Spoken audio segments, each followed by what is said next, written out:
Beetroot இருந்தால் கண்டிப்பாக இந்த டிஷ்ஷை ட்ரை பண்ணுங்கள். டேஸ்ட்டு வேறு லெவலாக இருக்கும். ஒரு பீட்ரூட் எடுத்து தோல் சீவி சின்ன கிரேட்டரில் துருவி எடுத்துக்கலாங்க.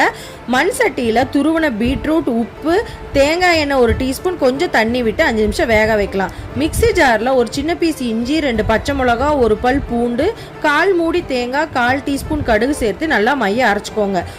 பீட்ரூட் வெந்ததும் நம்ம தேங்காய் அரவியை அதில் சேர்த்து நல்லா மிக்ஸ் பண்ணி விடுறோம். ஜாரில் கொஞ்சம் தண்ணி விட்டு அதையும் சேர்த்து நல்லா வேக விடுங்க.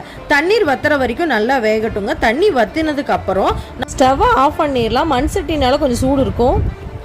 நல்லா ஆறி வந்ததுக்கப்புறம் 1/2 கப் தயிரை நல்லா மிக்சியில் அடித்து அதையும் இது கூட சேர்த்து நல்லா கலந்து விட்டுருங்க. இப்போ தேவையான உப்பு சேர்த்திக்கலாம். ஒரு தாளிப்பு ரெடி பண்ணிக்கலாம். தேங்காய் எண்ணெய், கடுகு, கருவேப்பிலை, வரமிளகாய் சேர்த்து தாளித்து அதையும் பீட்ரூட் கலவையில் சேர்த்து நல்லா மிக்ஸ் பண்ணி விட்டுருங்க. இப்போ சூப்பரான கேரளா ஸ்டைல் பீட்ரூட் பச்சடி ரெடி ஆயிடுச்சுங்க. டேஸ்ட்டு வேறு லெவலாக இருக்கும். கண்டிப்பாக ட்ரை பண்ணி பாருங்கள். பிடிச்சிருந்தா லைக் பண்ணுங்கள், ஷேர் பண்ணுங்கள், சப்ஸ்கிரைப் பண்ணுங்கள். Thanks for